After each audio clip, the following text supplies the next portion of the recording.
Hello, everyone, and welcome to the Solution Club at the Beginning of the New World meets the Conversation. Today is Tuesday, July 28th, and we're just getting started here. We're going to be looking at the draft that I wrote up for the declarations, plural, Declaration of Independence from Hunger and Declaration of Interdependence of all of life on Earth. So, okay.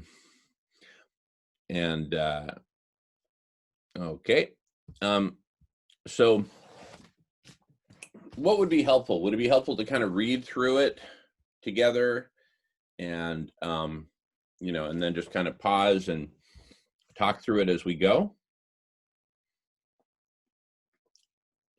I'm happy to do that. Yeah. Okay. So, it's in the email that I sent out late last night. If you're on the East Coast time, it would be like after 4 in the morning. And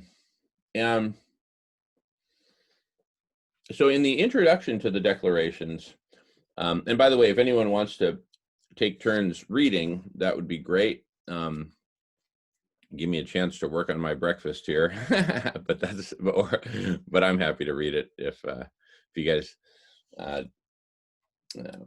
Anyway, just raise your hand or just let me know if you'd like to participate in reading.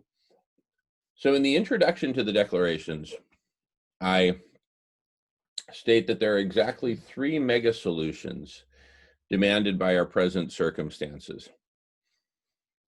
And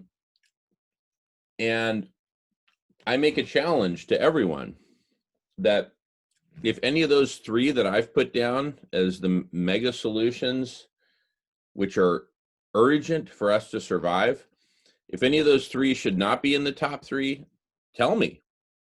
And if there's something that should be in the top 3 that's not there, please tell me, right? So the 3 that I've listed there in the introduction are: number 1, bring humanity together in conversation. So basically what we're doing here, all of humanity needs to get in conversation, right? Obviously not 8 billion people in one single Zoom room. You'd have to wait for probably 30 million years just to get your shot at the microphone. But, a network of conversations, right? That's interconnected. And so that the participants, we can jump from conversation to conversation and say, I want to explore this SRM thing, or I think I could really help here with a local food project in my community, whatever you're into, right? There will be conversations about that. So I'll just call that well, I refer to it as a network of networks. In fact, if you look at the design pattern on my shirt here, right? Imagine that each of these circles is a network, right? Here, I'll try to bring it a little closer. It's a network, all these dots all connected together. And then you'll see that in between these networks, there's all this connectivity, right? So that's kind of a design pattern of a network of networks.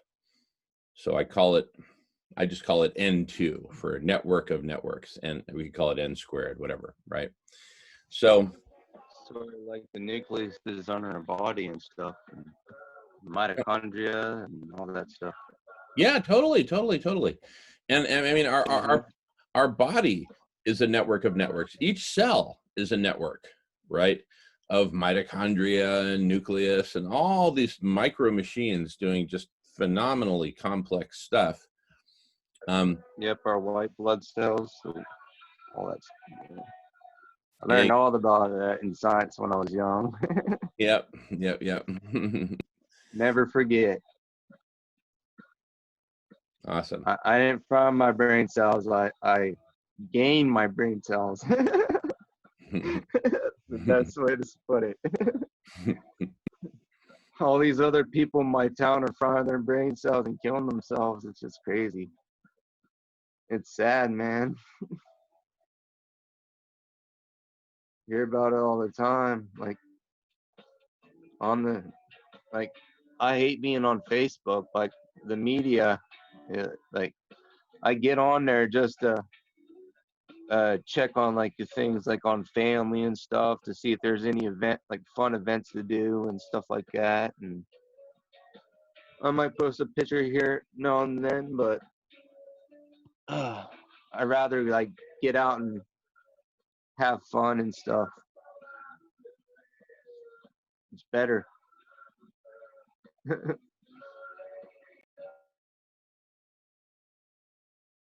Well, here I propose that we have fun, focusing on saving life on Earth. What the hell could be more fun than that? You're on a planet. Yeah. You're on a planet that's in a death spiral, right? And Mm-hmm. we could either just, kick back and say, well, I guess that's just kind of the way it's going. Not much I can do about it, right? Might as well have fun, watch some Netflix, smoke some ganja, maybe hang out with some friends. And then we all, die in a few months. I mean, that would kind of suck, because death, no matter how you slice it, for young folks like us to die of some combination of starvation, disease, exposure, dehydration, violence, We die. That's not fun. Not fun. We die, but I believe our conscious is still there. Mm-hmm. But I mean, our conscious self. But what I'm saying is, I mean, what could be funner, what could be cooler than saving life on Earth? So that life can continue. I saved some cherry pits so I can grow some cherry trees. Cool.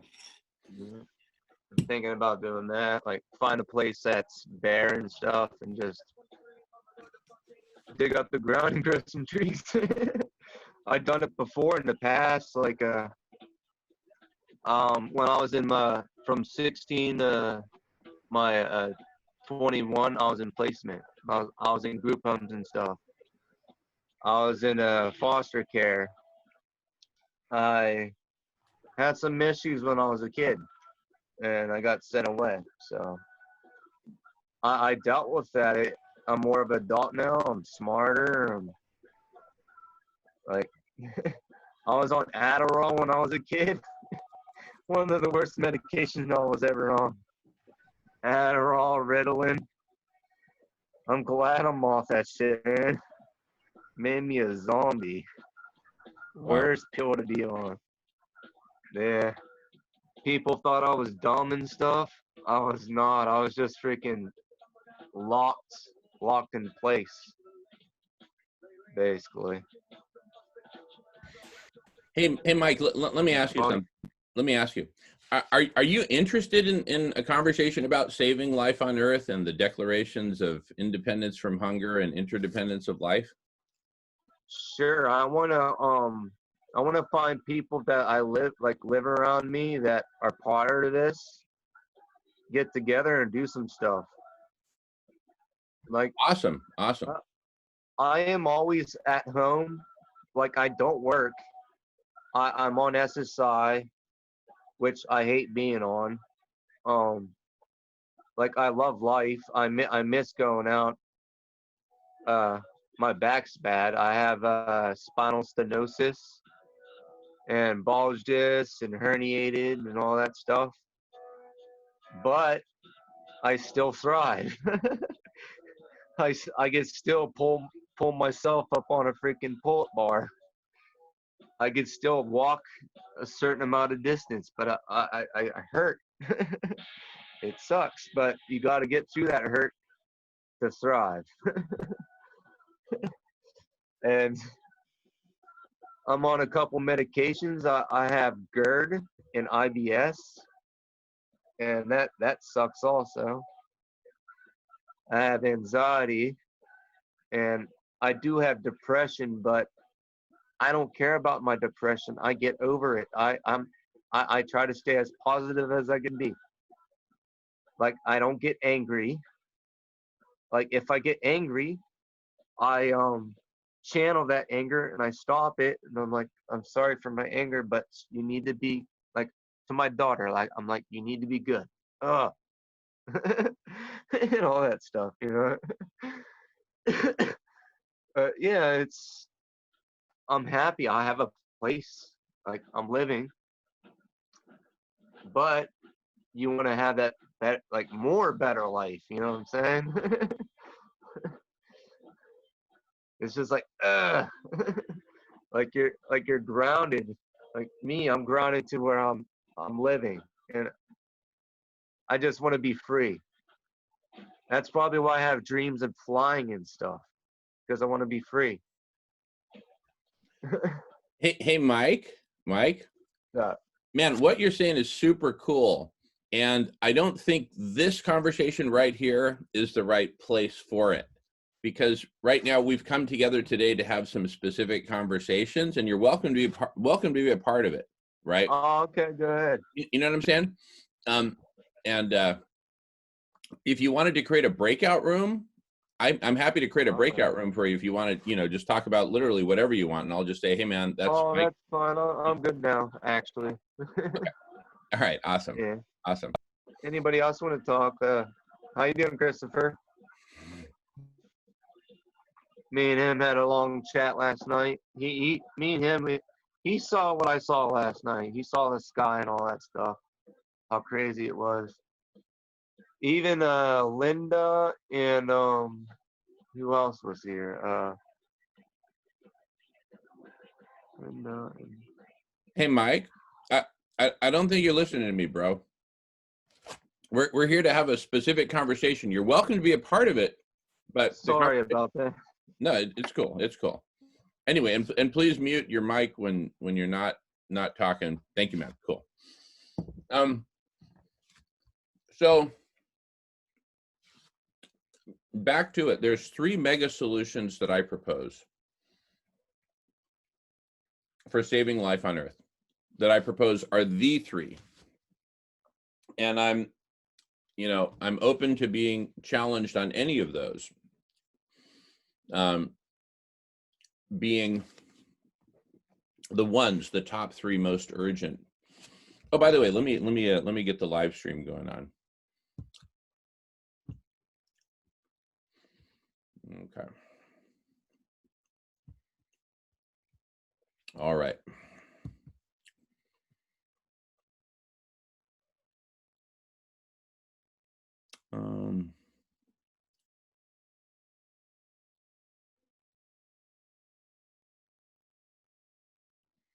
And Marco, you wrote something there. I don't quite see what you're saying. If you want to speak about that, that'd be awesome. But anyway, yeah, go ahead, Marco. Yeah.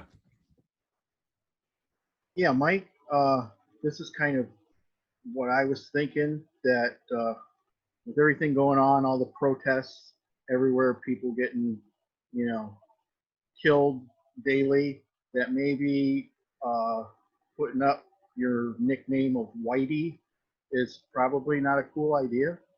Might. Oh, I'm sorry about that. That is my actual nickname. Yeah, but Sorry about that. I'll do you understand? That. Yes, I do. Yes. Okay. Yeah. I just thought it could be disruptive. Anytime somebody comes in the room, they might not even stay. All right, thanks. Yeah, that would kind of suck though if a person's actual name was Whitey, right? Yeah. Alrighty. Thank you, Marco, and thanks. Yeah. Go ahead, Marco. You had more to say. But back on topic. Yeah, no, I think the top 3 are right on, and I think the toughest one is we're tackling now. Bringing the conversation together, bringing humanity together in the conversation.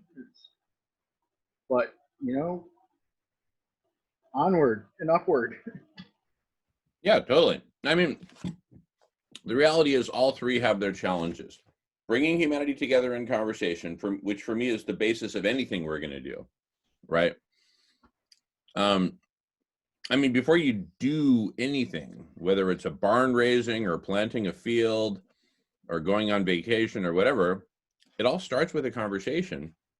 And the agreements are worked out in conversation. Details are worked out in conversation. Yeah, absolutely. I don't know of anything that can't be worked out in conversation, right? So, And you know, now we have the technology to talk across the world with each other. So it's there wasn't a better time than now. I don't know when it was. yeah, I mean, this is the time when most people are home most of the time, and we're all connected on video. I mean, we all have the capacity to do video conference. And so, you know, it's simply, I'm going to call it simply, though it's not necessarily anything simple about it. It's simply a matter of, you know, whether it's an algorithm, whether it's a set of rules, whether it's a set of agreements, whether it's some, you know, dynamic system of people just going to whatever meetings they want, being able to search for and find those meetings. But it's simply a matter of getting the network right. You know what I'm saying? And I don't think there's anything simple about it. I'm going to go off camera for a second while I'm talking. But you know, so I'm I mean, it feels to me like it's both complex and simple at the same time, right? It feels to me like once we figure out how to do this, you know, how to you know, how to play in such a way that we dynamically organize ourselves into those conversations that we really need to be having, right? Because what I see happening all over the web today, right, is people will just get on and talk about whatever the hell they feel like, right? As opposed to, you know, first, as opposed to what? Well, and that's kind of gets to the Declaration of Independence from Hunger and Interdependence of Life. It's like, you know, what are we proposing that we're going to do here with all these conversations? What's the goal? What's the objective? Until we're clear on that, you know, we're just going to be kind of lost in space. And not just the objective, but, you know, how do we get there? How do we do it? Where do we start? We need to, what I'm positing is that we need to reach some fundamental level of agreement on, you know, what we're seeking to achieve and how, and, you know, and how we're seeking to get there. Otherwise, we're just going to keep chasing our tail. You know what I mean? We need to basically say, look, are we here to save life on Earth? Or are we here just to, I don't know, have a good time? Right? What are we here for? What's our Both. Yeah, go ahead. We need to be here for both. Mm-hmm. No reason we can't have a good time. What could be a better time than being part of saving the planet? I love it. I love it, Marco. Totally agree. And that's my point. There's only one game in town right now. And that one game in town is saving life on Earth. If we lose life on Earth, it's like, if we lose life on Earth, everything's gone, and there's a guarantee that you will not only not have fun, but there's a guarantee that we'll all have a pretty miserable ending, right? No matter, you know, what, you know, like Mike was saying earlier about he believes in, you know, consciousness after life, but I think we're shortchanging ourselves from the lessons we need to learn here if we don't stick around for a little while longer. Yeah, I mean, we're here for a reason, right? It's just like, you know, if you're in the second grade, you're 7 years old, and you may not like everything about the second grade, but it's like either we stick it out and do this, or what? I mean, I haven't actually heard, actually, that's not true. What I was about to say is I haven't actually heard a reasonable alternative put forward to making the effort to save life on Earth. The one alternative I've heard is basically goes like this. You know, humanity sucks. We're a shit species. And so we should all die. And then let the rest of life on Earth continue without us. Right? And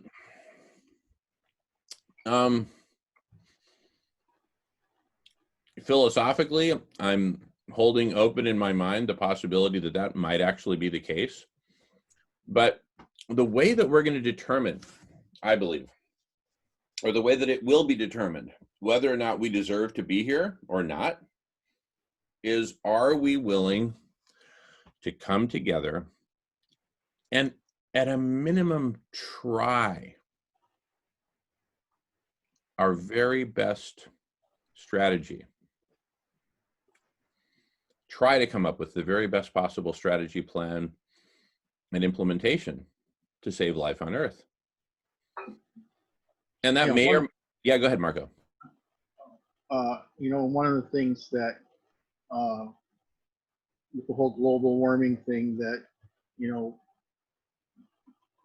we have a consensus of scientists, but scientists tend to be, there's a term for it, you know, they're in their discipline, and they're not always seeing any other one. You know, I think they call it the silo effect, and that needs to change too. It needs the conversation.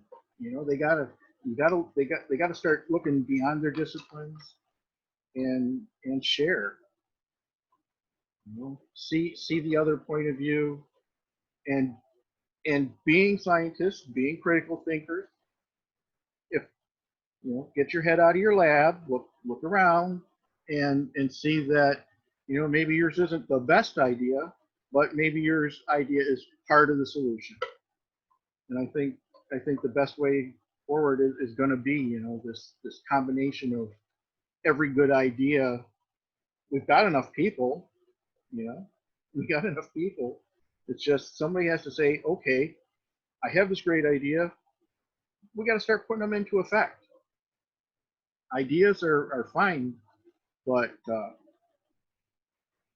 you need to put them in effect, and I hope that's what we're going to achieve here. This is,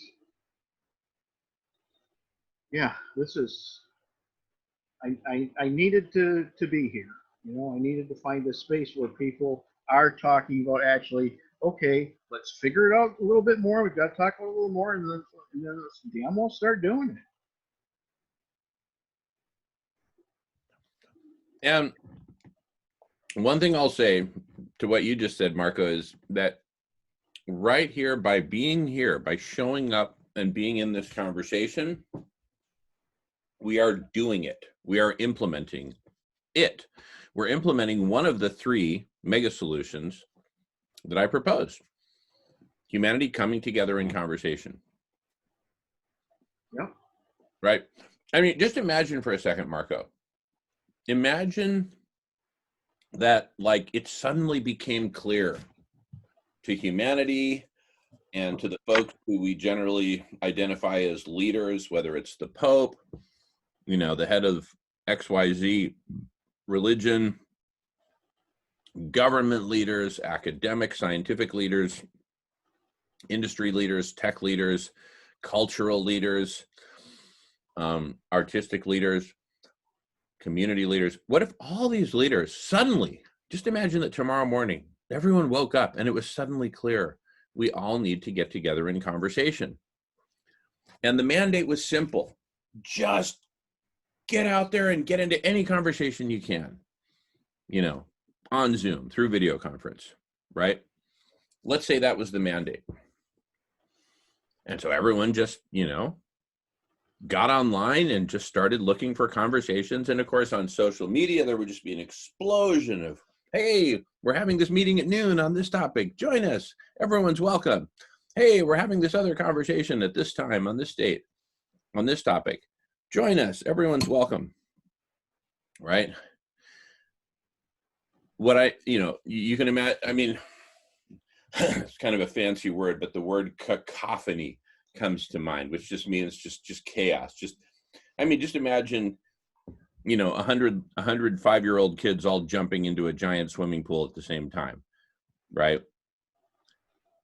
Some would be splashing water at each other, others would be playing ball, others would be swimming, others would be hanging out at the side of the pool just talking, others would be fighting. It would be disorganized chaos, right?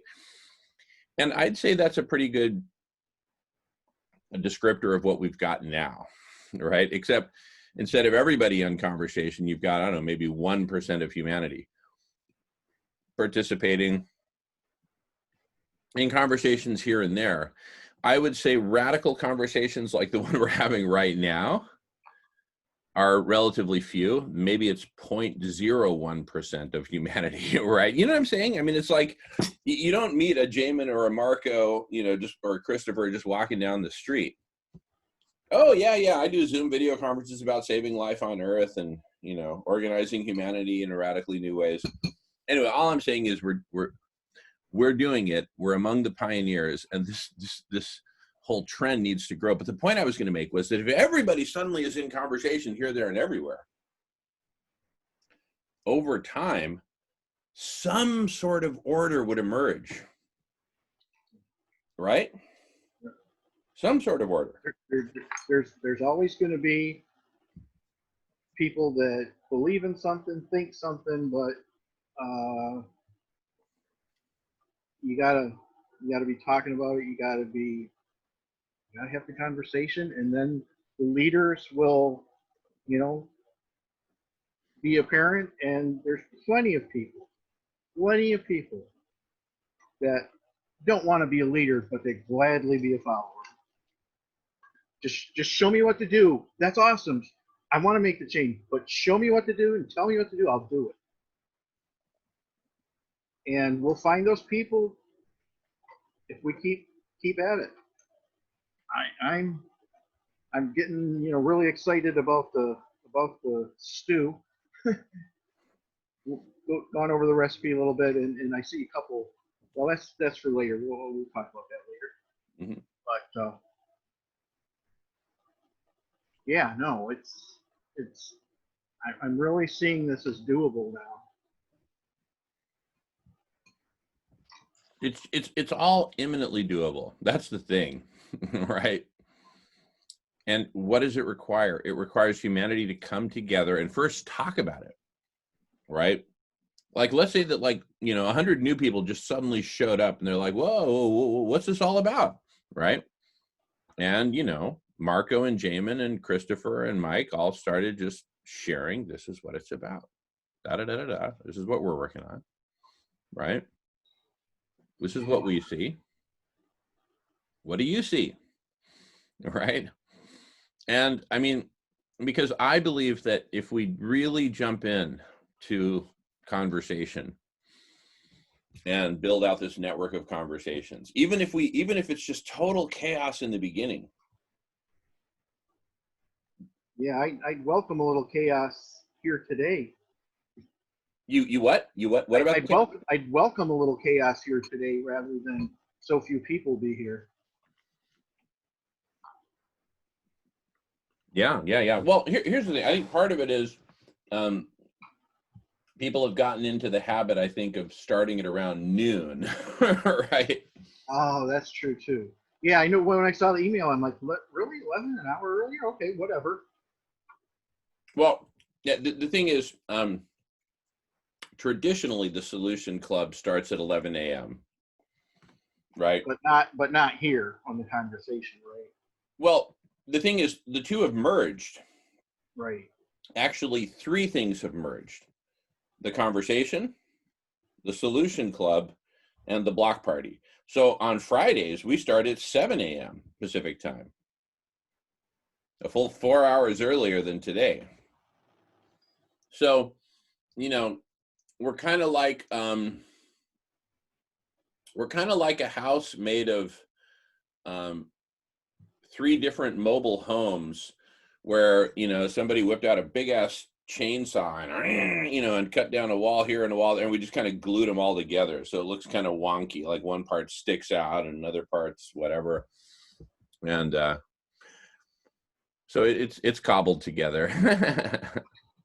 Well, I was messaged with Peter a little earlier today, and I was telling him, already I'm finding it difficult to be everywhere I want to be to make these changes we need to make. That I've got to prioritize more than I thought I would have to at this point, and that's only on the schedule you have up here now. If we're 24/7, I always feel like I'm missing something, and that I got to get over that.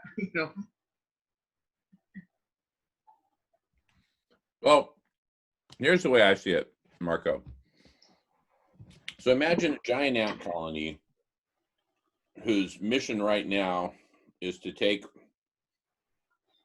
some big pile of leaves that's over in this part of the forest, chop it up like Freddy Scissorhands into little pieces, and transport it over to their anthill or something like that to eat or whatever. Okay, so any one ant walking up to the anthill might look at it and kind of scratch his head and say, wow, walking up to the big pile of leaves, any one single ant might look at this giant pile of leaves and say, it's impossible. There's no way I can ever do this.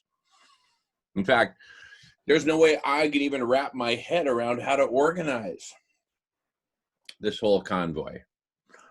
But if that ant gets off its little ego trip and says, you know what, I'm just going to embrace that I'm part of the colony. I can't be everywhere at once. I can't be doing everything at once.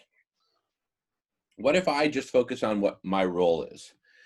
And if my role is to snip a piece of leaf and carry it the several, dozen meters to the anthill, drop it off and go get another, okay.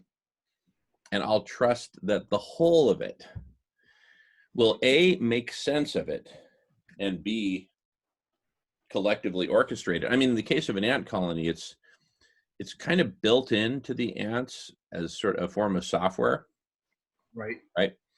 And, look at the size of these ants. They're not gigantic. They don't have giant craniums like us with all kinds of meaning-making, storytelling, and all kinds of weird sociological and psychological shit going on.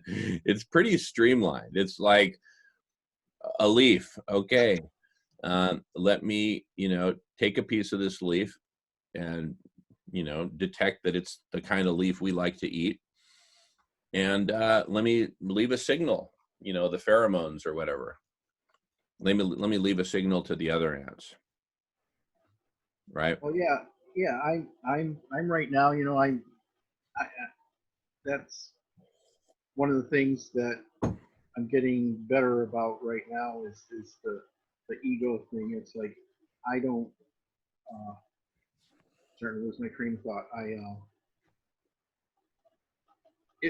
If I don't serve any huge particular thing, where everybody comes and pat on the back for Marco, I don't need that. If I'd be happy to be the catalyst to bring more people into the conversation so the job gets done.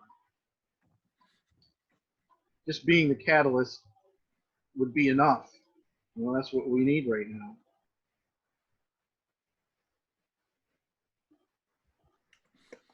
Yeah, in my mind, we are the catalyst. We are the pioneers. We're the ones who are here jumping in, doing it, and standing for something very specific. Now, I have a proposal for what that specific thing should be, but that can change over time. Somebody else may have a way better proposal that's also specific. But what I'm suggesting is that the role we're playing is just absolutely crucial. Somebody needs to start the fire, and somebody needs to tend to the fire. If we're ever going to get a really great, campground sing-along going on, right? And so, the way I see it is, you and I are the guys who kind of showed up early and said, okay, let's get to work. Let's clear out an appropriate space, maybe dig a pit, and let's do this, right? Let's build a fire. Let's maybe bring some logs over so people have a place to sit, right?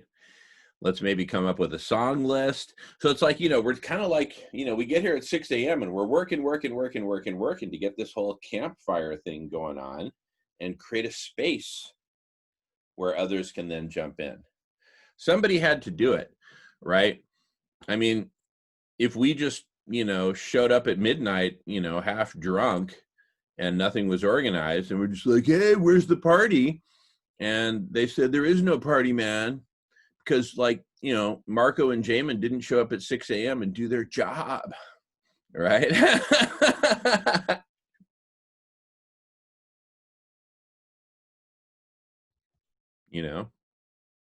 So, but I think it'll all be worth it. I believe. I mean, why do we get out of bed and do anything? Because we have a vision, we have a dream. There's something we want to achieve. Yeah, I wouldn't be here if I didn't have belief right now. Totally. I wouldn't either. I belong, associated with so many different groups of people besides, the Environmental Alliance I'm on now. I mean, I know people that raise sheep and do wool, and a lot of different permaculture people. They all have their focus on this, that, or the other thing, and they all believe they're doing their part, but nobody's really seeing. I mean, they put on the brave face like they're doing their part, but they feel like it's not going to be enough. And right now it's not, unless we get the bigger things moving.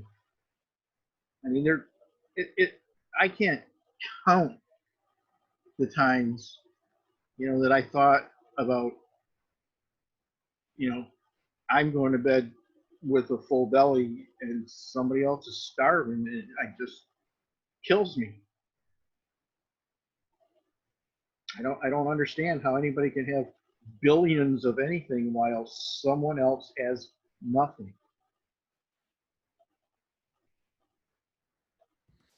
Yeah, go ahead. Yeah, this really feels now like we're going to do something about it. I mean, I it's like I have nervous energy that needs something to do.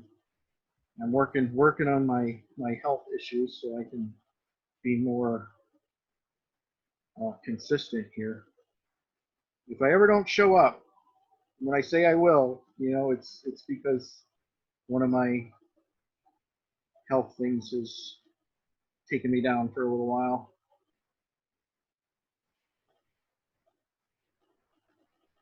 I hear you, brother. I hear you. Just checking a text from Peter here.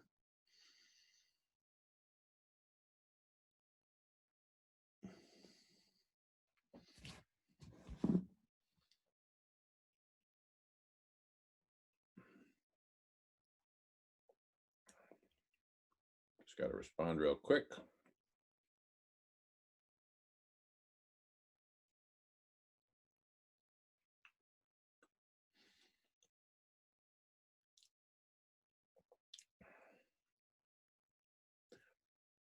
Actually, let me make a quick call if you don't mind, and I'll be right back. We'll entertain ourselves here. Yeah, yeah. You know, you guys carry on. You guys carry on.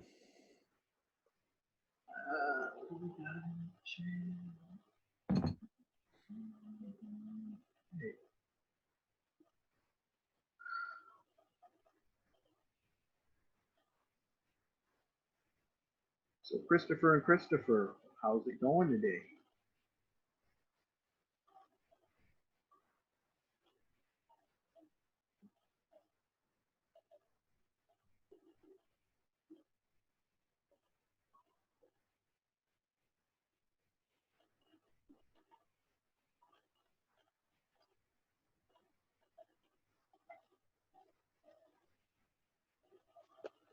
Hey, Marco.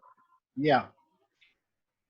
Hey, eventually sometime here, my mom's gonna be joining us. Okay, cool.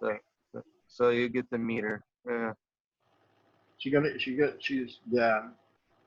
be with you or on her own computer? On her own phone, probably. Okay, cool. hmm She used Zoom before, for conferences and stuff. So What's she do? she'll know what to do. Mom, Mom, what do you do? Like, what's your? Oh, she does crafts. Okay. Oh, you'll love her stuff. She's really good at it. Awesome. Uh,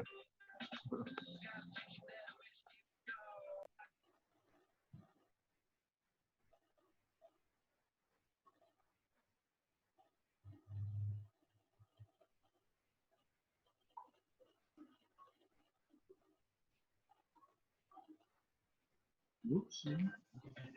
she actually did medical coding before and stuff, and payment posting. What was the second thing? Well, you know what, Huh? I was gonna say, what was the second thing you said, but you know, we can save that for when she's on. Okay. And ask her directly.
Where is Roaching at?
Sorry about that.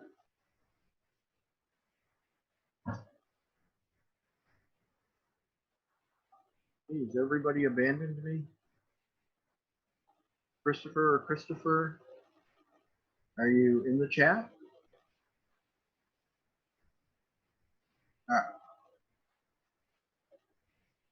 I'm just trying to remember if either of you were back at your work.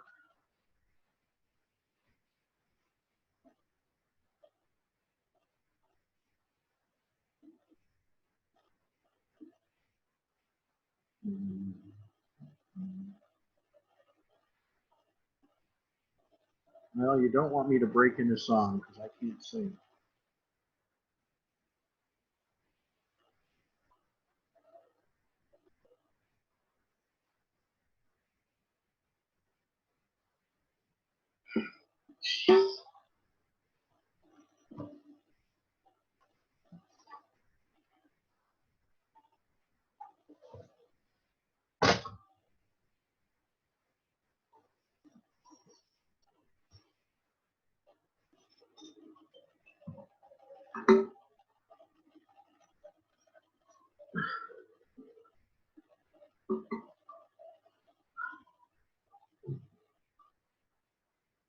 Okay, I feel as though everyone has left the room.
Hey, everybody. I am back. Thanks for holding the Yeah. fort. It's kind of like just me right now. I don't get response in the chat or on audio from anybody. So Oh, okay. Yeah, I got a note earlier from Christopher. He's working on some stuff, so he's just kind of connected, but probably listening in. But he's working on some work. So just you and me for the moment. But it is high noon Pacific time, so hopefully we'll get some more folks in soon. And I just have a quick email to send. Not a huge deal at all. Just take me a couple of minutes. And I should be good.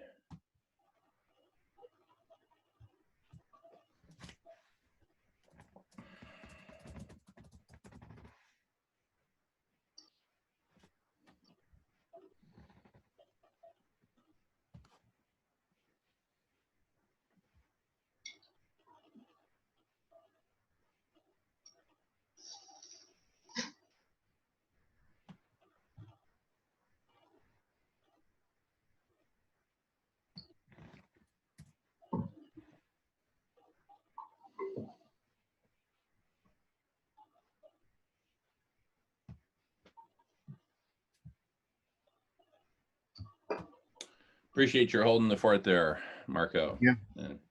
Not a problem. I had several interruptions here anyway, so it all worked out. Oh, good, good, good. Perfect.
All right. Looks like got my email sent. Looks like the crows need a little more food. So let me go take care of them. Okay. I'll be back. I still think it's funny that I thought that was a euphemism for something. That was funny. That was funny. All right. I'll be back in, I don't know, maybe 5-ish minutes, something like that. Okay. You cool, Marco? You okay to hold the fort? Yep. Okay, there's no waiting room or Absolutely. anything. So, in fact, I'm going to make you co-host just so Okay. you're armed and ready. Okay, I'll be back shortly. Thanks, man. Okay. Thanks, Jamie.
The chat code.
Hello, Danny. Welcome.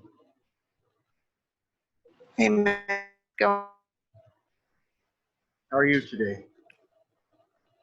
hanging in there. Just having a rough time, but hanging in there. Is there anything going on? Anything scheduled that you know of? Right now we're in the Solution Club. Okay.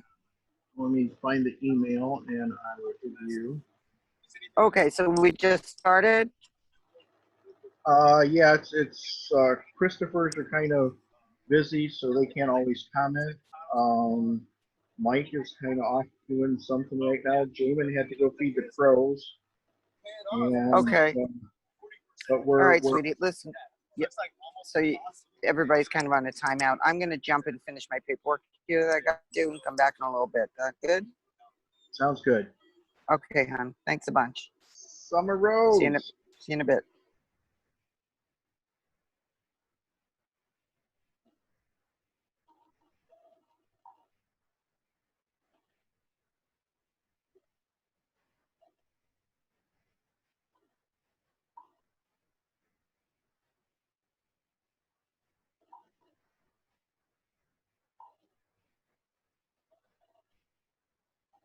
Summer Rose Love. How are you today?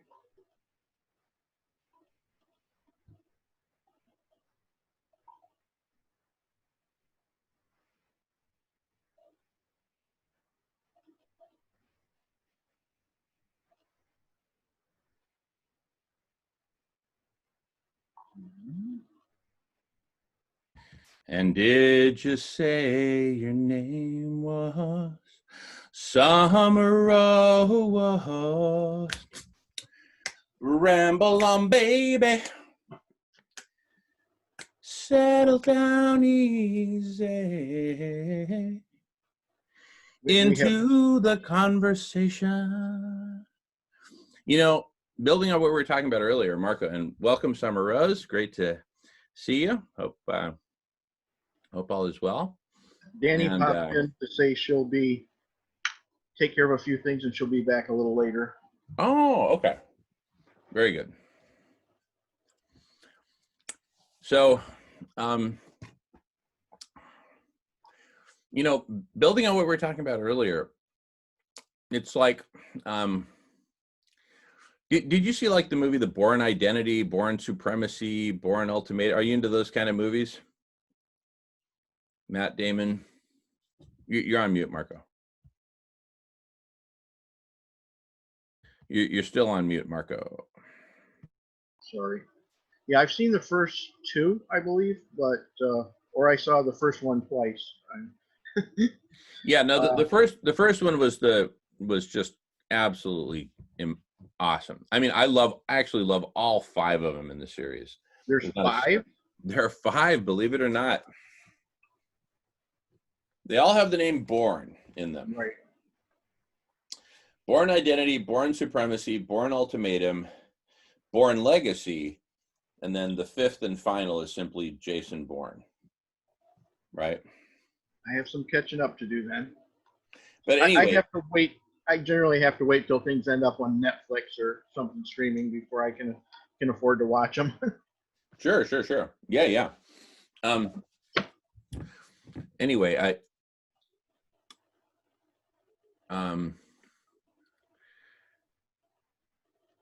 in the Bourne Identity, you know, he has these flashbacks to when he was first getting, you know, indoctrinated into the program, right? And I don't know if you remember, but that older, you know, doctor, researcher, psychologist, whatever guy who was kind of the, you know, basically kind of the mastermind of the program in terms of, you know, behavior modification or whatever the heck they were messing around with. You know, that was the basis of the program. In his flashbacks, Jason Bourne would repeatedly remember that guy, let's just say it was Dr. Hirsch, right? He would have these repeated flashbacks of Dr. Hirsch looking at him and saying, "Will you commit to this program?" Right? Will you commit to this program? And that's really, for me, the question we need to ask humanity. Humanity, look, will you commit to this? Commit to what? Commit to coming together. Number 1, commit to coming together in conversation. Hey, Claire, welcome. How are you?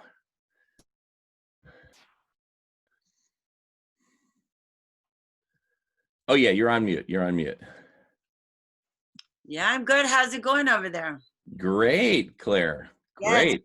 couple of days I was out camping in the woods. It was beautiful. Oh, good for you. Where at? And by Boulder Creek, Little Basin, and those redwoods by Santa Cruz. Oh, beautiful. It's by the redwoods up there. Oh my goodness. And what beautiful redwoods. Just incredible. Yeah. Yeah. Oh. Yeah. I'm 70 years old and I went on this hike and it said moderate. And it ended up being like, whoa. And it was 3 hours and I did really good. And I just felt so great that I'm feeling so healthy and good and I'm turning 70. Well, congratulations, Claire. That's super cool. Yeah, thanks. Hey, Yeah. and are you connected with the Nova Sutras there in Santa Cruz? No. Mm-mm. Check out Nova Sutras. They're right there in Santa Cruz. Okay. And they've participated in some of these meetings. That's how we met them, was through Okay. participation in World Unity Week, precisely. And there's a woman there, Michelle Merrill, who heads it. Okay. Anyway, Yeah, well, I was excited. The last was Saturday night with Mark and everybody, and that was Saturday Night Alive, and then the whole day out of time. That was. Did you participate in that last Saturday? actually, last Saturday, minimally, Uh-huh. I opened up the meeting and did the recordings and all that, but I was just I was sort of in the background. Hey. It was Right. great. It You was. might know. All right, Yeah. Mike, I'm going to go ahead and mute you. I had to mute Mike's. I had to mute Mike's mic. I had to mute Mike squared. Anyway, so anyway, I put it in the chat there, Nova Sutras, and it's Michelle. I think it's Michelle Merrill. Here, let me look it up. Hey, everybody.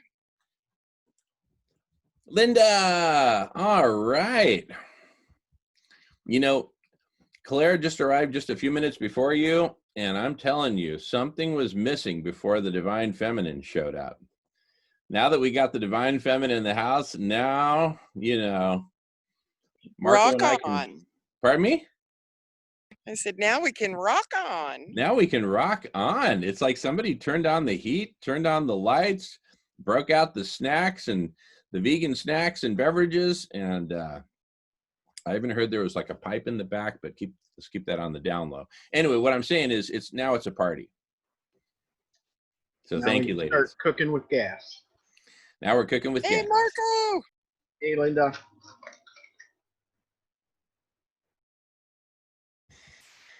Anyway, I am super excited for, oh yeah, I was going to get you Michelle's information here.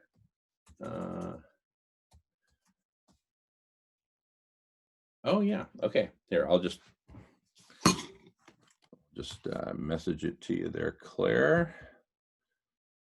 Since it's, Christopher, did you ever leave the room?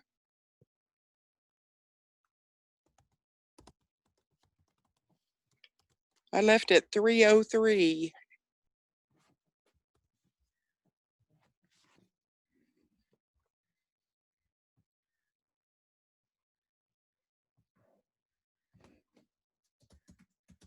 Well, Jamin's multitasking. I'll just say it's good to see you again, Marco. We've missed you.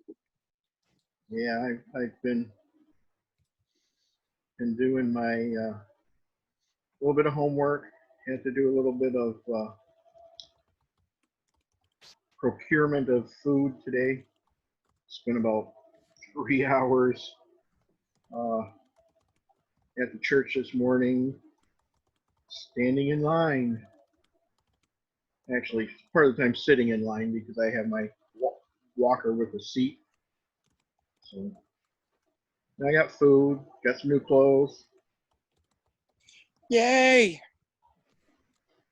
Thank God for our local churches. They're really stepping up. yeah, and that's That's what we need to do all over the world, and that's what we're about to instigate. And I'm super psyched to talk about that, about feeding everyone.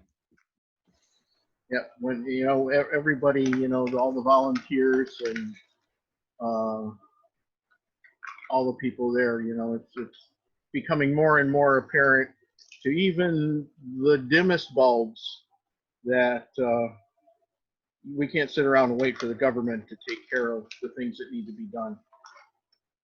We got to do them ourselves. That's right. Well, you know, we're very fortunate here. Our local food bank allows people to select their option. They can have a vegetarian, a vegan, or whatever option. And I've never seen another food bank anywhere that does that. So it's really cool. Hi, No, Christopher. I haven't either. It's like when you're diabetic and you go to these food banks or churches, whatever. It's like so often they're just piling the bread on you. It's like, you know, something you can't even use, and they're here, take some more. It's like, you know. But yeah, that's awesome. What food bank is that, Linda? Here in Sedona. Are they just a local one, or are they tied to any? No, it's just the local. It's just the local Sedona Food Bank. We have a lot of contributors from the various organizations. You know, the fraternal organizations, the you know, private donations and what have you. But they have fresh produce always. It's amazing. And then the Wildflower Bakery donates all of their bread, including the gluten-free breads that they have. So and the local grocery stores contribute. You know, if their things are getting to a point where they'll be reaching expiration, say in a week, then they'll donate the, you know, all of their stuff. And it's pretty amazing. And it's open to anyone. It's not based on income. You could be, you know, Bill Gates, I suppose, and walk in and they would let you have whatever you like. The only limitation on it is, you know, depending on the number in your household, they will have like weight restrictions. Like you can have 8 pounds for one person, and then it goes up from there. But it's really, there's such a wonderful group of people, and a lot of the locals volunteer there, and they've continued even through this whole COVID thing to do curbside. You let them know and they'll bring it out to you. So it's really special. It's lovely to be a part of that. Yeah, exactly the kind of energy we need here. Yeah, this one church we have here, they were located on the property where they built the second Blue Water Bridge, and they were one of the last holdouts. So they got bought out with like $1.5 million.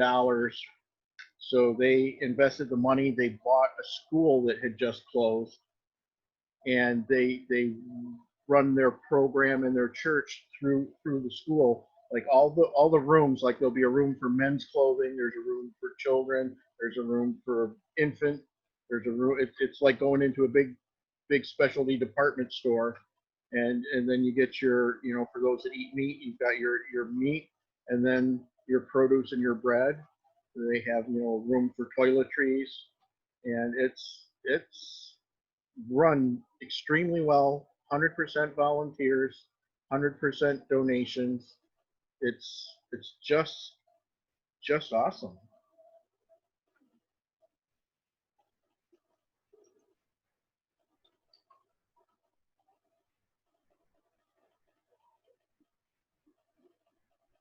You know, they actually have so many donations of clothing, which if the people that didn't wash them before they bring them in, they wash all the clothing there before they put it into the rooms, and they, you know, mark it with sizes and everything, all neat and hung. But they have so many donations that they're filling a large semi trailer, a container, you know, the shipping containers, and that there's once it's full, they'll send that to Africa. I forget exactly where, but somewhere in the African continent for uh, those people to benefit because they're just so full of donations here that they're not lacking for anything. So it's people just,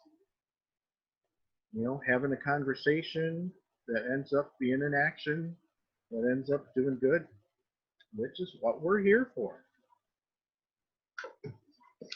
Exactly. I'm visiting a friend. I hear the horses on the other property. I'm gonna go see if they'll come say hello.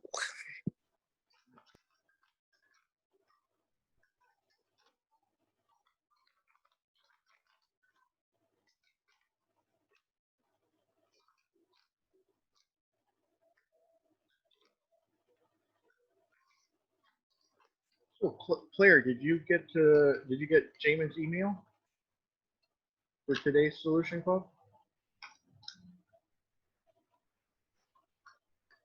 So what do you think about his top 3 things that need to be done first?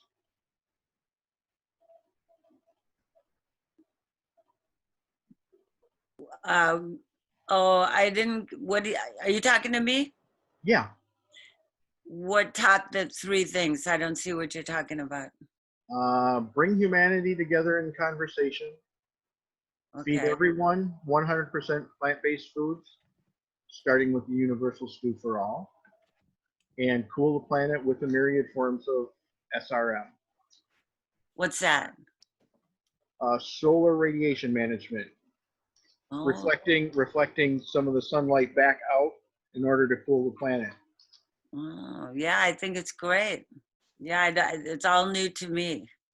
Yeah, Marco's referring to an email that I sent out very late last night or very early this morning. Yeah, I don't see that. Hmm. Are you on my email list, Claire?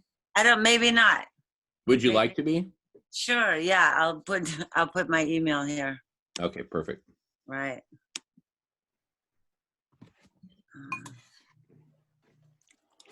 Is somebody supposed to come on here at 1 o'clock on the conversation? At 1:30. Yeah. Oh, at 1:30. That's right. Let me just check and see what we got. Yeah. I put it in my calendar because it sounded interesting at the time, and now I forgot what it is. Mhm.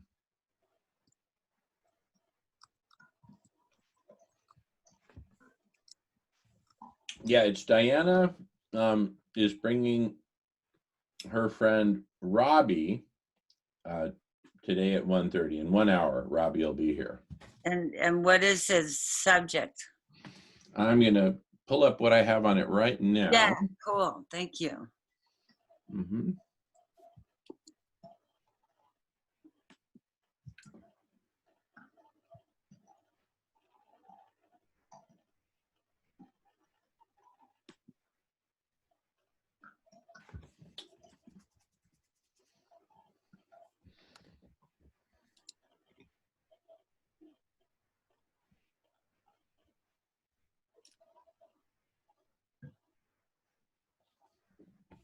So his name is Robbie McKenzie, Yeah. and he wrote a book called Metatron, This is the Clarion Call. So I'm going to pull it up and screen share it right now just so we can have a look. Yeah, cool. Maybe the geometry, spiritual geometry or something like that. I don't know. Let's see. Well, let's take a look here. Mm-hmm. Okay.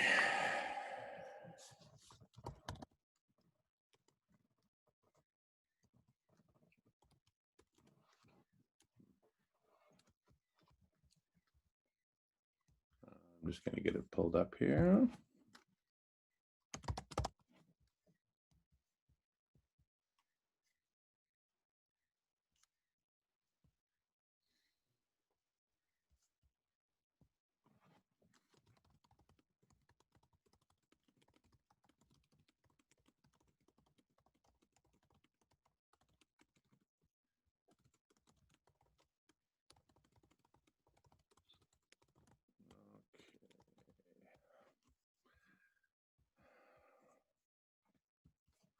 Just in a minute here and I'll have it up.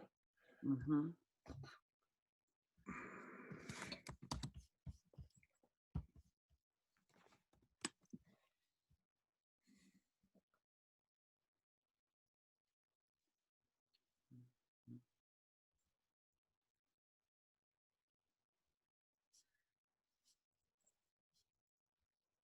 Oh, cool. He's got a YouTube interview, so maybe we watch that. Uh-huh. All right, let me screen share and I'll pull that up here.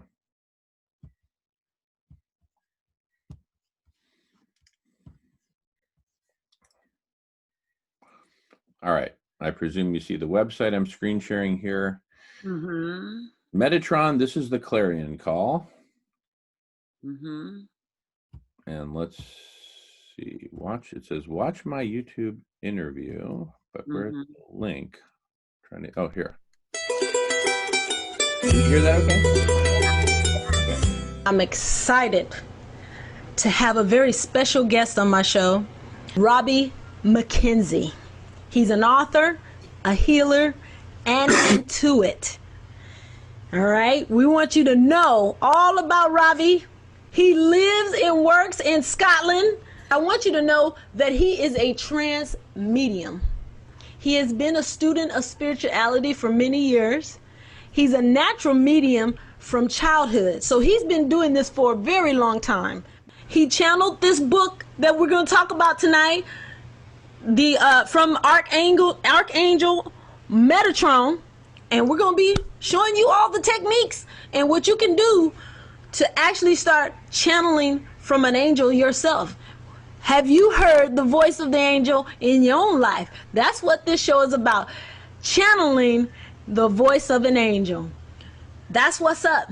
So I'd like to welcome to the show, Robbie. How are you doing tonight, Mr. Robbie McKenzie? All the better for hearing you, Shuri. Wonderful, wonderful. I'm excited to have you on the show tonight. I'm excited to be here. You're excited. You're excited to be here. Well, I'm excited to have you here because I have your copy of the book.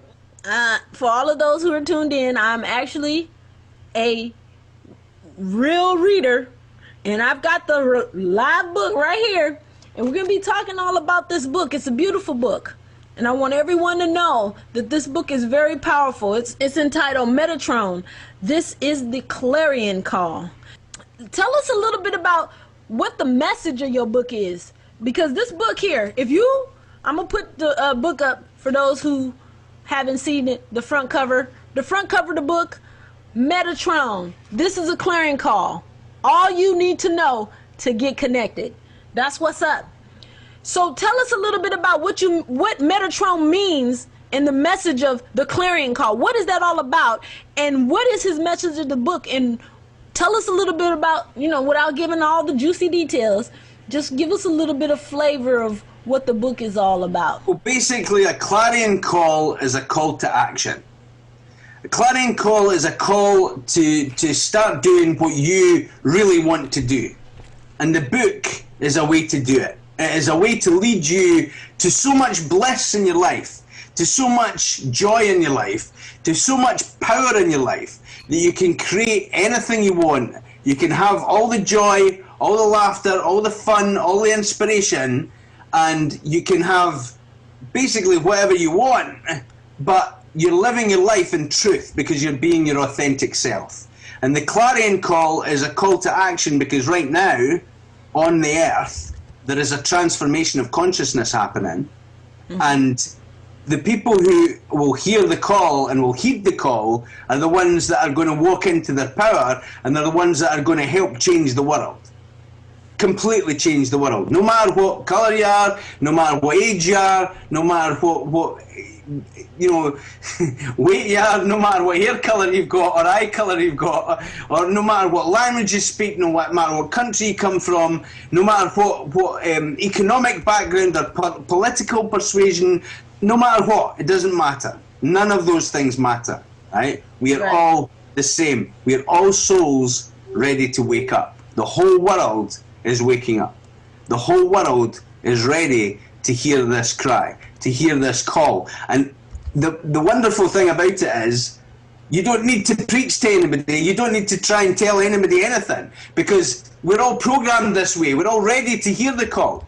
So it's not something that really needs to be promoted or needs to be preached about. It's already inside you. You're ready. You're ready. Mankind is ready. We're ready. Right. And that's basically what the book's saying. And it's giving you the tools to open up your consciousness so that you can realize what you want to do, what your passion is in life, living an authentic life, and walking the path towards mastery that is going to enlighten and change the whole world. Right. And I'm excited about the book. You know, so tell us a little bit about the meditation itself. How many steps in the meditation, and you know, how do you practice the meditation? I know what Metatron says in the book, so you know you can't replace the word. So just get the book and follow the book. But how are you doing? Follow the book. Follow the book. Yeah.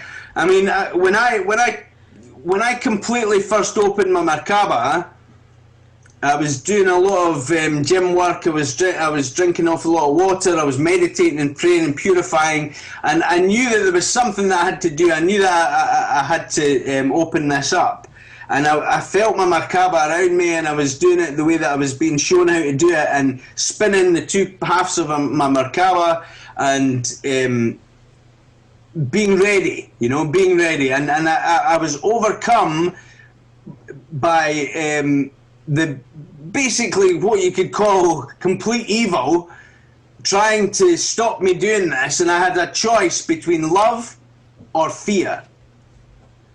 Love or fear. Mm-hmm. And in opening my Merkaba, instead of fearing what was in front of me, I chose love. And when I chose love, my Merkaba completely sparked open. This was the first time it sparked open, and I just became one with the universe. I know it sounds like a cheesy cliche, but I did. You merge into the universe. You know, it's not just a meditative, nice state of feeling good about yourself. You merge into the universe. You realize your oneness with God. You know, you realize your oneness with the divine, with everything, and you realize that you are everything. That you are the divine energy, and that everybody is, everything is energy, everything is love, everything is divinity. And once you properly spark open your Merkaba like that, then it is just a constant path towards you fulfilling your mission. And because you've opened your Merkaba, you realize that you have everything, so you don't really want for anything. So your abundance starts to move forward towards you, and great things start to happen, you know? Yes. And the greatest thing has already happened, and you realize that. Yes. Because that's the oneness with God, the oneness with the Father, the oneness with everything. And because you realize that energy, you want for nothing. And because you want for nothing, you detach from everything. And because you detach from everything, anything can happen. Anything can be manifested. They say, there's a thing that Jesus says, seek ye first the kingdom of God, and all these things will be added unto you. And that basically means once you open up your Merkaba, once you realize you are everything, you want for nothing because you have everything. And when you have everything in your material life, you can manifest everything and anything that you need. Everything that you want, because you don't want for anything, and therefore everything becomes about your mission. It becomes about what you need to achieve to help others, others move forward on the path. Yeah. When you realize that energy within you, you have complete fulfillment, because that's all she wrote. There's nothing else that you need, and therefore you walk the path of bliss. You walk the path of joy. You walk the path of detachment. And because you walk the path of detachment, you're no better than anybody else. You're no less than anybody else. You understand you are everybody else. And the path opens up before you. And all you can feel is joy. All you can feel is passion for other people's dreams, for other people's journey towards the oneness, journey towards the truth, journey towards who they are. So back to some of the stuff you were saying about, you know, being on the path and how you can really, really get this to work for you. So what is your suggestion for those who are coming to this for the first time? They're not sure what they might want to do.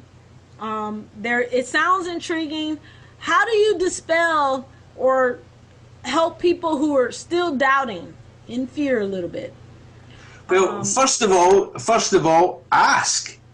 Ask and you will receive. Ask from the angels. Ask God or Buddha or Krishna or whatever your spiritual tradition is. Start from home. Start from what you know. Start from what your path was. And if you don't have a path, if you don't have a family tradition, just ask the angels. If you're coming to an angel book for the first time, ask the angels. Ask to be guided by your higher self to what you need to do. You need to, first of all, forgive yourself for everything that's gone before that is weighing you down. You know, you need to be at the point where you're ready to walk onto the path of freedom, the path of choice. You need to ask. Ask and you will receive. You will receive. You are ready to receive. You know, ask.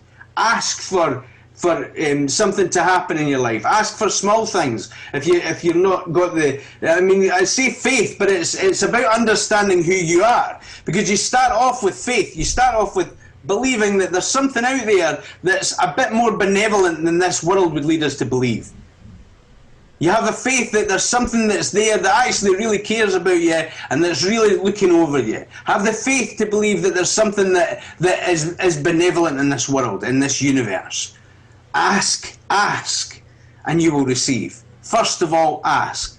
And then as you move forward in the path, you know, meditation and prayer and looking after yourself and starting to exercise and drink water, all these different steps towards a healthy mind, a healthy body, a healthy vessel, a healthy emotional life, healthy everything.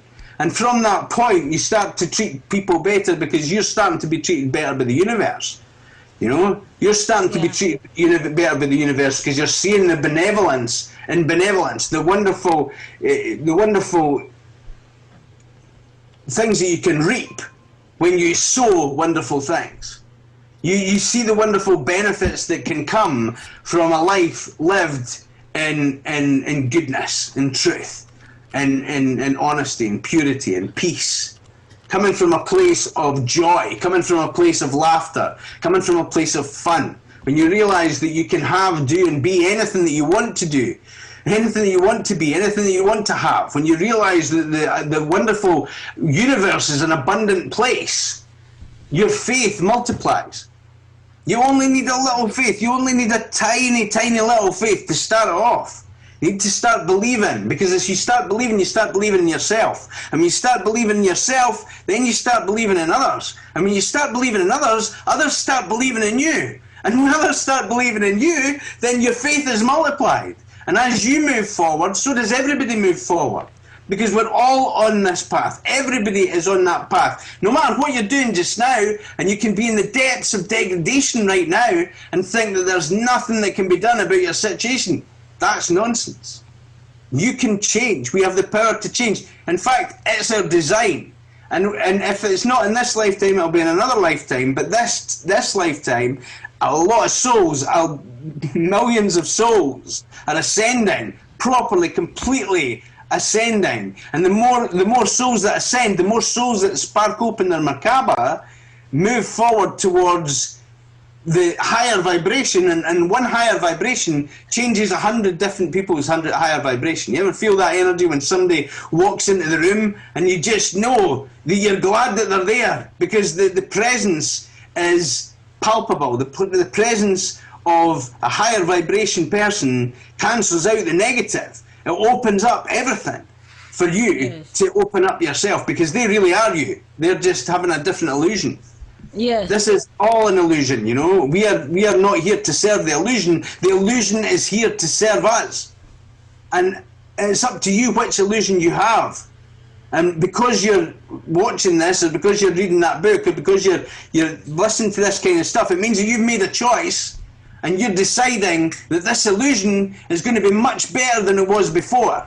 This illusion is going to be, what am I going to have today? What am I going to move towards today? What do I want to see the evidence of? Where is my mind taking me today?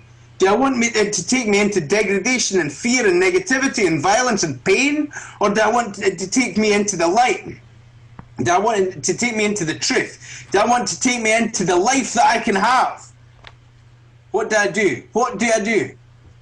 Yes. What do I want? Do I want to be a millionaire? Do I want to be in bliss? Do I want to be in purity and passion and joy and fun? Or do I want to be in negativity and hated? And the choice is yours. You know, the choice is yours. Yes. Metatron, This Is the Clarion Call, is out on Amazon.com, and so have a look at the reviews. Synchronicities will flood your existence. Now is the time.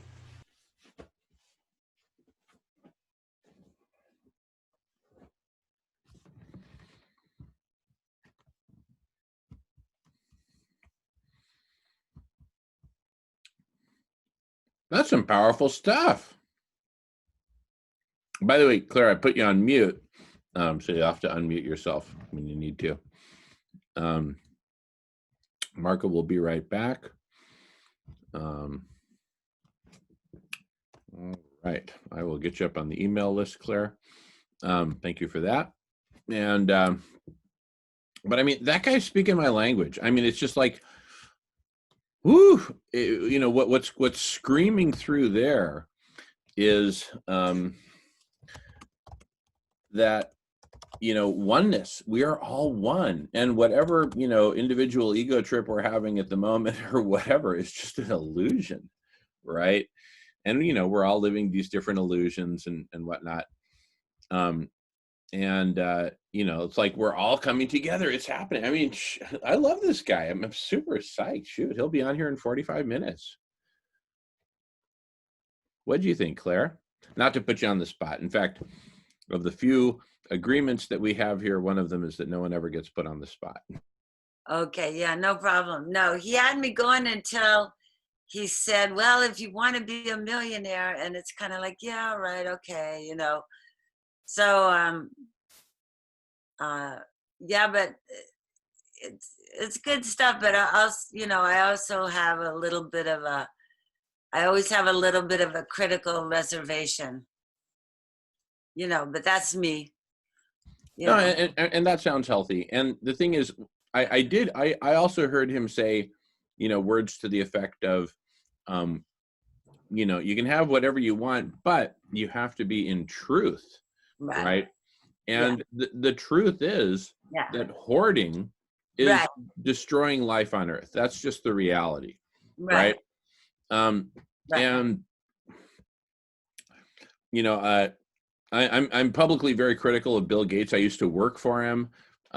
I wouldn't, you know, consider him a personal friend, but, you know, we know each other and we have respect and all that. But because he's a public figure and because he does a lot of terrible stuff in the world, I publicly talk trash. You know, I proposed to Bill Gates at one point that we, you know, work with Warren Buffett, propose that we, you know, get Warren Buffett on board and that we take on world hunger, because I've been cooking up a plan since like 2009 for, you know, or a proposal how we can do this. And it's really undergone quite an evolution. But the bottom line, he wasn't interested. He does not believe in just straight up, you know, feeding people. And, you know, he believes in capitalism. Because that's what pumped him up to, you know, be this big personality, ego, giant Xanadu of a palatial home. And then he bought up all the properties all around there. I mean, he's just, he's a megalomaniac. And, but he hides behind this belief that, you know, capitalism is where it's at. You know, it's like what they need in Africa is more access to capital. What they need is more capitalism. You know, capitalism is what's killing the planet and killing people and killing everything. It's precisely the stupid capitalism. Yeah, they're. I think, I don't know when it came up, but there was this kind of a deep dive into what I'm looking at now. It's like like the fork in the road that we're approaching, and there's sort of a, like, I don't even know what language to use, but like a biodynamic way where we, and somebody mentioned Avatar, that movie, you know, where we're like becoming more one with nature and technology, you know, and technology and all that. But then there's the danger of the machine route, you know, the AI route, where it's like, you know, that fork in the road. And it's like, what I like about this conversation, it seems like people are coming together to think it's both earth-based and beyond, you know. Yeah, it's so that it's like a, you know, each one of us are going to run into it all the time, because it's the decisions that we're making right now, which way we're going to go, and we don't really know. And it's, at least right now, we know that we don't know, you know. Yeah, but it's yeah, I think it's so important to incorporate the earth-based, feminine-based, the whole. We can't throw. I don't want to throw out the baby with the bathwater. That human being is, you know, one of the epitomes of God's creation. You know, we don't want to just AI out of it. You know. But technology's here. We're communicating. It's like the sky is the limit. We can just really go. Like that part, I liked it, you know. And I'm just sort of doing a little bit. I don't know what this field is called, but holographic kind of healing and visualizing and working with. I don't know. Did you ever hear of Mashur Anam? Mashur Anam. A really interesting guy, a mathematician, you know, computer guy, and now he just kind of does these, he calls them holographic tools, visualizations for raising your frequency. You know, as a human being, we can do that and keep the good part and take it with us, you know, to a higher frequency. I don't know what I'm talking about, but it's fun. I feel like I'm coming out of a depression and a gloom and doom, you know, that there's no hope, you know, and one of the guys on A Day Out of Time, I forget his name, one of the really cool thinkers that was with the original harmonic convergence guy. Anyway, he was saying, you know, that we don't really know as a scientist, are we going to make it or not, you know? And then there's the wrinkle in time where the people are coming from the future saying, yeah, we made it, you know? So I'm just rambling around. So there you go. You asked me what I thought. Good. Thank you, Gloria. I really appreciate that. That's Well, beautiful. Thank you. Beautiful. Yeah. Thanks for having a place to, like, you know. Well, heck yeah, because you know what? Humanity, we need to come together. I mean, like, I'm just going to get up on my soapbox here. And let me just preface it by saying, you know, this might be a little bit of my ego talking and this and that and ideas I may be attached to. So I am seeking liberation even as I speak. But, you know, I'm not going to like, you know, try to sugarcoat it or try to make it sound super PC. So here goes, just full out. Whatever we're here to do something. You know, in addition to meditating and, you know, doing shrooms and all that cool stuff, we're here to actually do something, you know, do something. Okay. Yeah, that's why we're given physical bodies so that we can do. All right. I think what there is to do right now, again, beyond the meditation and all the, you know, spiritual connections and, you know, channeling aliens and ETs and all that wonderful stuff. And believe me, I mean, the answers may come from there for all I know. But wherever the answers come from, there is a doing component. And if human beings are going to do anything, whether it's a communal barn raising or landing a spacecraft on the moon, okay, if humans are going to come together and do something, there's a necessary precursor step, and that's us coming together and talking about what we want to do. You know, reaching an agreement about it. Reaching an agreement about what the goal is, reaching an agreement about what the pathway to get there is, and how we're going to roll as we walk the path, right? I mean, is this a dictatorship? Is it a democracy? If it is a democracy, what is it? What kind? Is it a holacracy, a sociocracy, right? Are we going to put it up on the blockchain? You know, is it going to be decentralized? You know, there's a whole bunch of stuff that needs to be figured out. And we have a beautiful saying in Mexico. Hablando se entiende la gente. And it means talking is how people understand each other. I mean, it couldn't be simpler. And yet we forget. Oh, I'm going to craft this really nice Facebook post. Boom. It's going to be a real zinger. Well, good for you, Jamin. Thanks for that zinger. But what we need in this world is not more zingers. What we need in this world is this, more of this. People coming together and having what I call actual conversations, right? So we have a vision for a social network of actual conversations. So rather than a network of Facebook pages, right, to which you post text, that's Facebook. They've got that covered. It's a network of literally video conferences like this one, right? Imagine a giant, you know, virtual yellow pages, so to speak, right? Of all these different conversations happening. Welcome, David.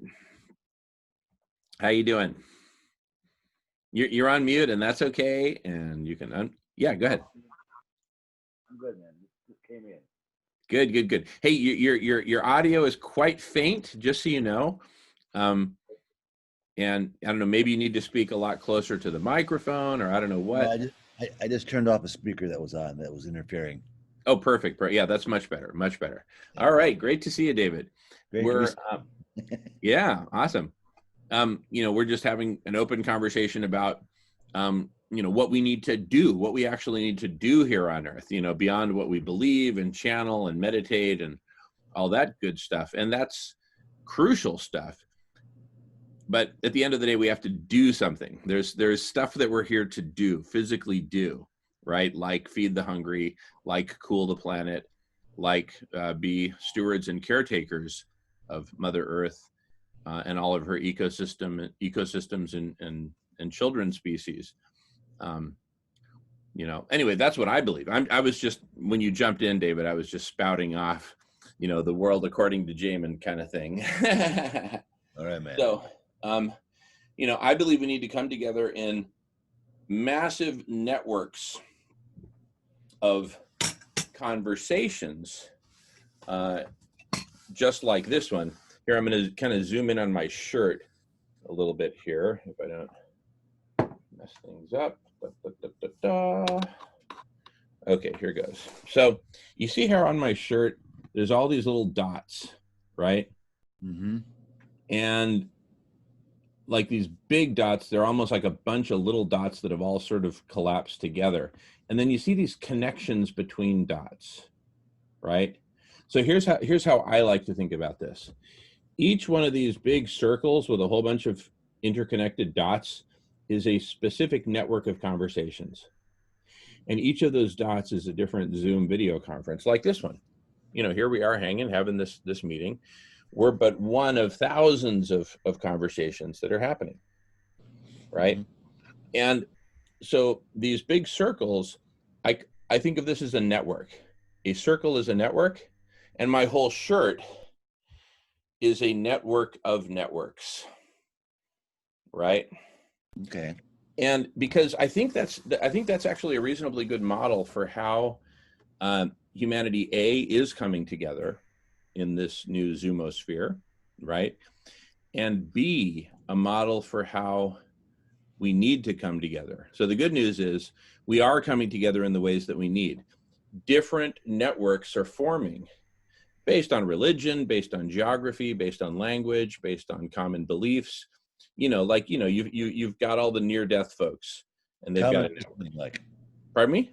Common visioning, you talk. Common visioning, exactly. That's Common right. visioning, or you could even think of it as a common approach. So you know how like when an airplane lands at Chicago O'Hare, it can have one approach, it can have another approach, it can have another approach. But regardless of which approach it takes, all the planes are landing at Chicago O'Hare, right? My hometown, by the way. Well, you know what? I think we're just like, there's all this channeling going on. Have you guys felt it? Oh yeah, I'm also part of another collective called the Good of the Whole.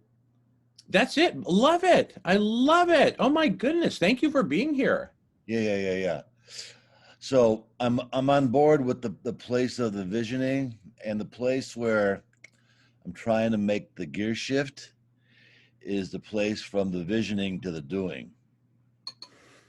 That's you've exactly come to the right place. Yeah. And I'm in question about that because I'm at like I'll be 74 in 2 weeks, and I'm still in this place of trying to figure out what I'm going to do when I grow up. You know. I see everybody shaking their hands, so I'm connecting to people that know what I'm Do I talking. see you? Yes. So yeah. There you go. Beautiful. In that place, All right. that mic woke up there, so that's good. Beautiful, Yeah. beautiful. And welcome Lisa, Okay. and welcome back Linda. Yes. Thank you. I lost my internet connection, so glad to be back. Awesome. So glad you're back, Linda. And welcome Lisa. And we're just having what for me is the perfect conversation to have is, how do we make that gear shift from the envisioning and the channeling and the meditating, right? Oh, I see it. Hey, Lisa, how are you? I see it. Oh yeah. Hi, Lisa, buddy. are you with us? Turn speaker off. All right, Lisa, I'm gonna mute your microphone for the That's moment. my mom, guys. Sounds like you're in a different conversation, and then just feel free to unmute and jump in whenever you feel like it. Okay. No. Okay.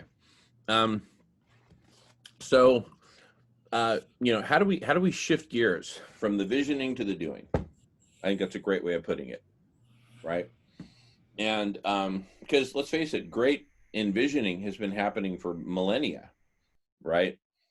And down we go on the death spiral of exponential planetary overheating. Thank you, Professor Guy McPherson. The sixth mass extinction. Thank you. Thank you for that book, The Sixth Extinction. I forget the name of the author at the moment. Oh, here it is. Elizabeth Colbert, or Colbert, however you say it. Thank you, Elizabeth. We're in a death spiral right now. Right. And all the envisioning over all the millennia doesn't seem to have cut it, shall we say, right? So,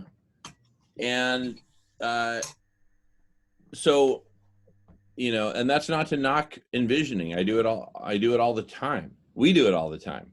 But it's to say that we need to find the gear shift and shift gears, as David says, from envisioning to doing.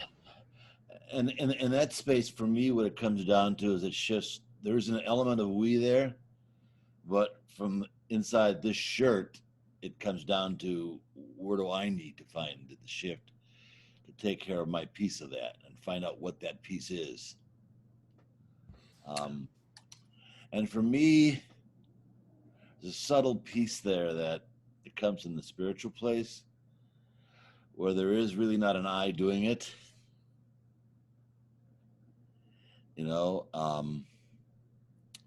How can I get out of the way and let the happening be? I'm resonating to what you're saying, I guess. Gotcha. And how can I say that without being full of myself also? And I got to be honest, there's a piece of me that's still in the questioning about that. And it's I'm kind of turning and spinning my wheels a little bit around that. And I don't know what necessarily what it takes to make the shift to let the car go in gear to go forward, but I'm in the place of wonderment about that. I love it. I love it. By I the love way, it. all these things I'm saying, I'm hearing them as I'm saying them for the first time, a lot of it. So there you go. No, I love it. I love it. You know, what comes to mind, sometimes I like to answer questions with stories or even I'm a metaphors. storyteller, so I got that. Beautiful, beautiful. Yeah. So this is a true story. One morning in the early 1980s, on a Saturday morning, I woke up downstairs where my bedroom is, and everybody else is in the upstairs of the house. And I turn on the television, and there's like a half-hour or 1 hour documentary program about a whole bunch of craftspeople, builders, carpenters, etc., who got together and built a complete house in Indiana, like a whole 2-story house, like with everything, electricity, plumbing, kitchen, everything, from zero, bare ground, whole house in one day. And it showed, and you can imagine, it was like this big collective effort. And now, obviously, it didn't just start that morning at 6 a.m. Mm-hmm. Obviously, in the days and weeks prior. Hey, good to see you, Lisa. And feel free to unmute whenever you want to jump in and say anything. I hope you can hear me. Maybe give me a thumbs up. Okay, gotcha. No problem. You know what? I understand there is here. I'm just gonna type this in. I wish I could voice dictate. Let me at least try. Apparently, it does let me voice dictate. That's amazing. This is for Lisa's benefit. That I understand that there is an app that we can download, where everything that is said is immediately converted to text. Now, I just put that in the chat, and Lisa, if you can give me a thumbs up, if you can read what I'm saying, this is one way to do the voice transcription. Does everybody see that? Question mark. Good.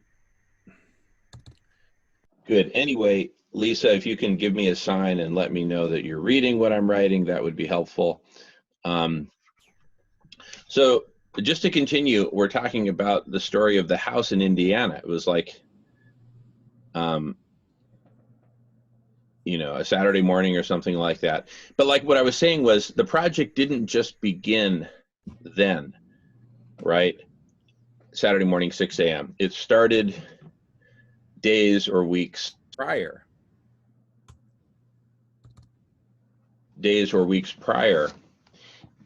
And with all the materials planning, and also planning who needs to show up and who needs to show up at what time, right? We're not ready for the fat guy with the refrigerator to show up until basically everything else is done, including the electrical and all the other connections. And it's like, who's the conductor? So, tremendous amount of planning had to happen. But then I remember watching as they were there early in the morning, people are bringing coffee and everything else. And I was really amazed that the first things that were actually happening was a bunch of people standing around, looking at maps, looking at plans, and having conversations. It wasn't like they showed up and, they're there with the skill saws and the hammers and all that. That's kind of what I expected to see. But instead, people were having meetings and coordinating. And once they got coordinated,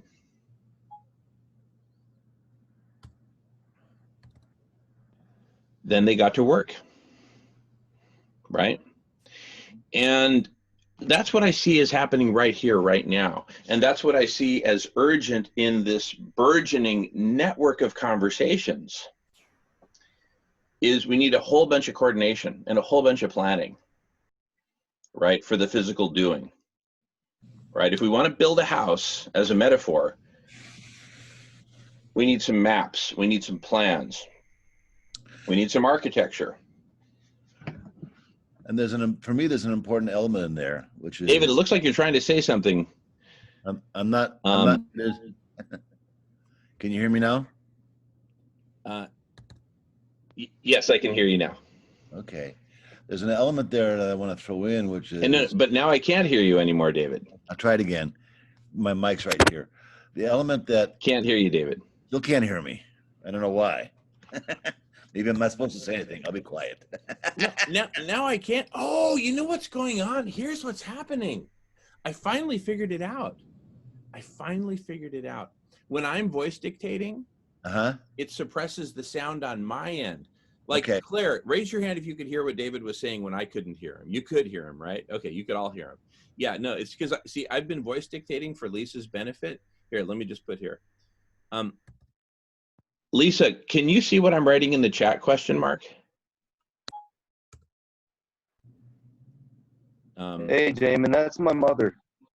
Oh, okay. Is she hearing impaired, Mike? Yeah, she's my mother. Welcome. I got her on here. We're talking right here on the phone. Oh, so she can hear you. Yeah. Oh, see, the thing is, when she put her ear up close, I thought that was like a hearing aid, and I thought she was indicating that she couldn't hear me. So then I started voice dictating. My mom. Lisa's my mother. Yes. Awesome. Welcome, Lisa. Welcome. Great to have you here. And so I was like frantically transcribing everything I was saying. Anyway, back to you, David. Go ahead. Now I won't interrupt you. I just want to throw in one element there in the orchestration. Can you see what he's writing in the chat? You were talking about is it's important to get clear about what the questions are we have to sit in for that process to happen. Yep. And sometimes sometimes in my life, I've been finding that a big piece of my journey has been the discovery of those questions rather than looking for the answers. And once I get those questions firmly in focus, sometimes the answers aren't directly forthcoming because the question may have multifaceted elements about it that doesn't render a kind of answer.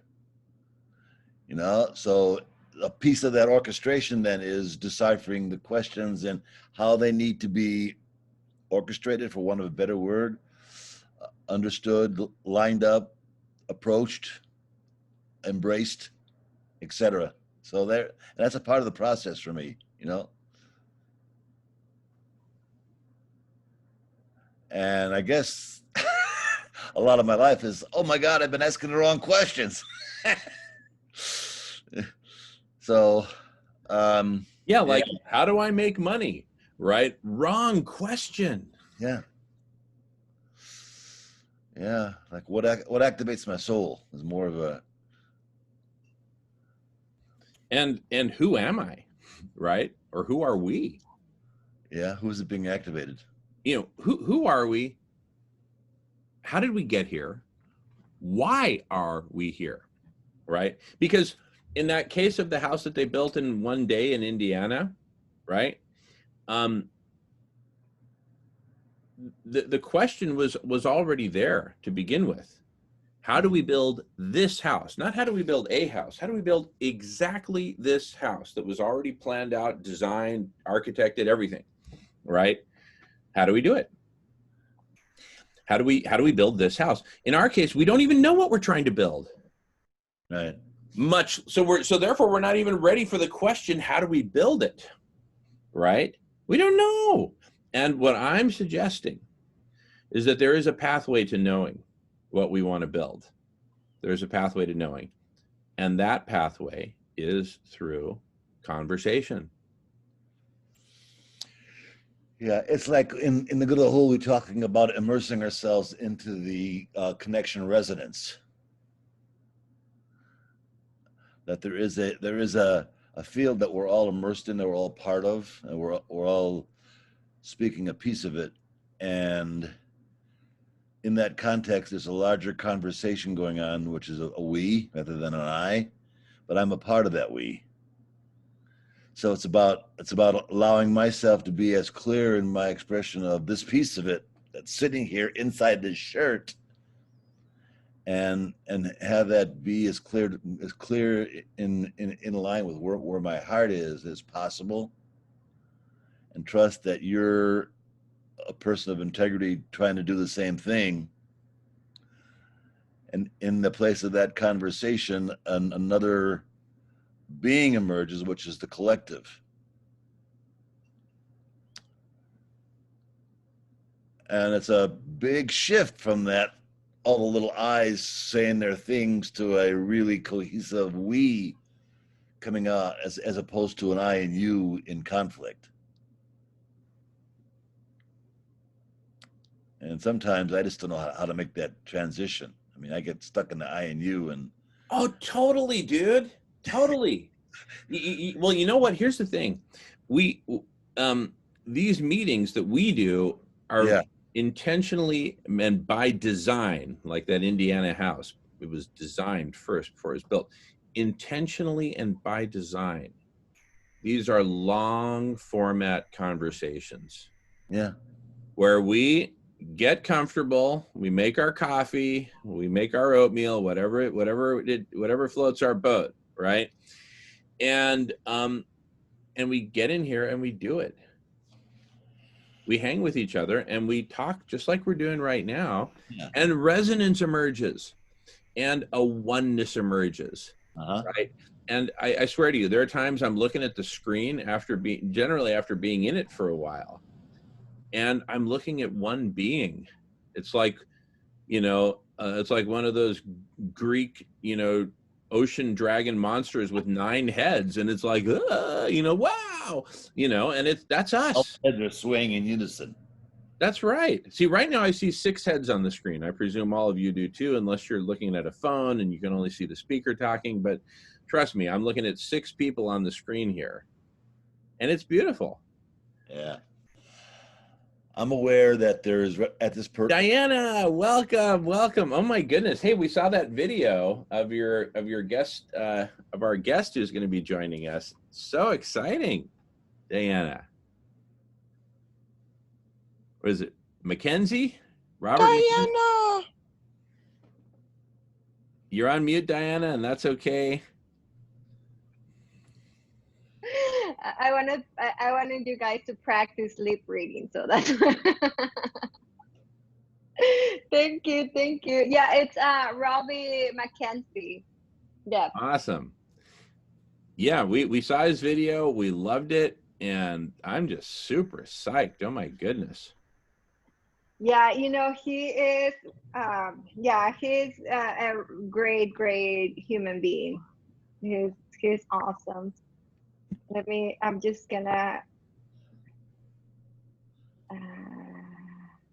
post a post in the Facebook group just to let people know that we are not a group. We're starting. How is everyone doing? Now that we're here, awesome. Fantastic. Thank you. Dan, how you doing? Linda, Mom's here. Yeah, my is that mom's you? here. Her name's Lisa. Oh, hi, Robbie. Robbie's here. Welcome. Yeah, well, hey, shall I start a new recording? Let me start a new recording. Yeah.